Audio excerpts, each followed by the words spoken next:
We start the third edition of Hoops with news of the basketball for basketballers. And the second edition of this competition jumped off at the Chaguanas Indoor facility on Sunday. There were two youth division games before the opening ceremony just after 3 p.m. when the reigning champions Defence Force faced the reigning national champions Police. It was under darkness as only 6 lights over the court were functional, but it did not darken the play on the court, as Kerry McMillan kept the Army on top 74-69. But the Army could not have shaken off Police, who kept close touching distance. The score here 76-77, Army still on top. Wesley Vinson, a key part of the national championship run 2 years ago, scored here to keep the score 80-81.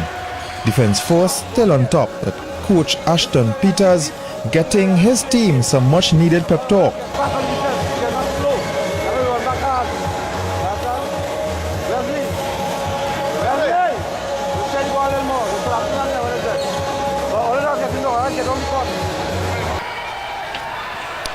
And it did work. Ronald Winter hit this three to send the game into overtime. He scored 33 points. But in overtime, it was all Defence Force who outscored Police 14-4 to win 99-89. Difficult game. We were expecting a hard game, an up-tempo game.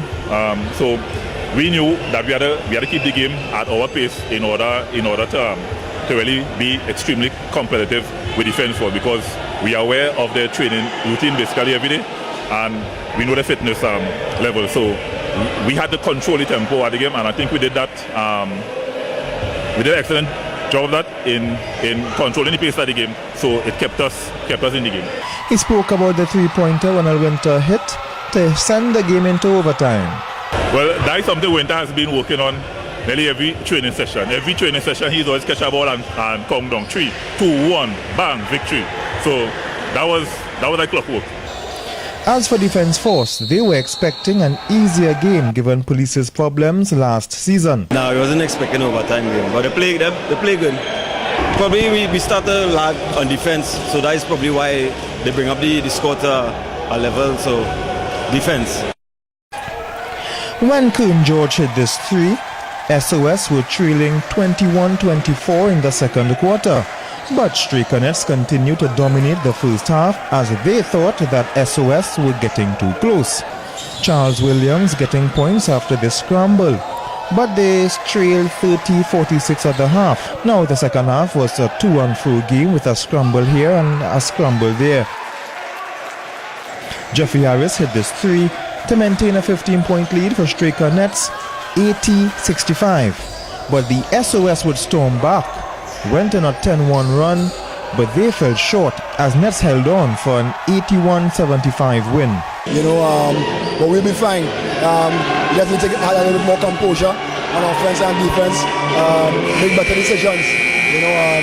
But we're going back home, go back to the lab again, and come back for the next game. My expectation is just for us to take one game at a time. Dissect our opponents, break them down, see where our advantages are as a team, and try to exploit that. That's all. Ashton Dumoral scored 16 points for Straker-Nets. He heaped praise against the opponents. For us, I think fatigue had stepped in, and it's a bunch of ageable players on our team, so everybody get a little tired and we start to make mistakes and turnovers and stuff. But I must give hands off to Kern George and the SOS team, because they have a young youth team and they're running and they're playing very good defense. They're playing very good offense, and they just keep building and building and building. And news coming out from the Longdonville Basketball League in the final. Stephen Lytle scored 26 points, but these two were the most impressive. And he would go on and get 2 more, going coast to coast.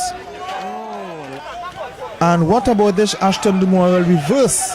Both Ashton and Leiter bringing back memories of the Laventille Hoop of Life team. But then there was Fatu. Akeem Boyd hit this three and SOS were up 34-26. In the second half, the sweet pass from Boxell to Dumoral, and the score was 39-47, SOS still in front. Smalley would have raised the roof if there was one with this play. and then he returned for a 3. Then his brother, another 3. SOS on top, 77-70.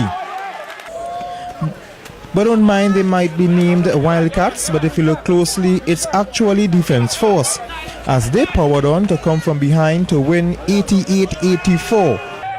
And in the third place playoff, don't be confused with the blue versus blue, but it was Freeport versus Upstate, both teams playing in blue. Maljo on the court, as it was a dunk fest. Jabari Narcissus defense on one end, going coast to coast for the dunk on the other. But Upstate was trailing 41-47. He was nowhere to stop this one. The long fest continued. The score was 62 all. Freeport came with a bare 5, meaning no player on the bench to call upon. So it was only a matter of time that Upstate would pull away. Jabari Narcissus, playing college ball in the United States, scored 25 points in the 75-78 win. 76-66.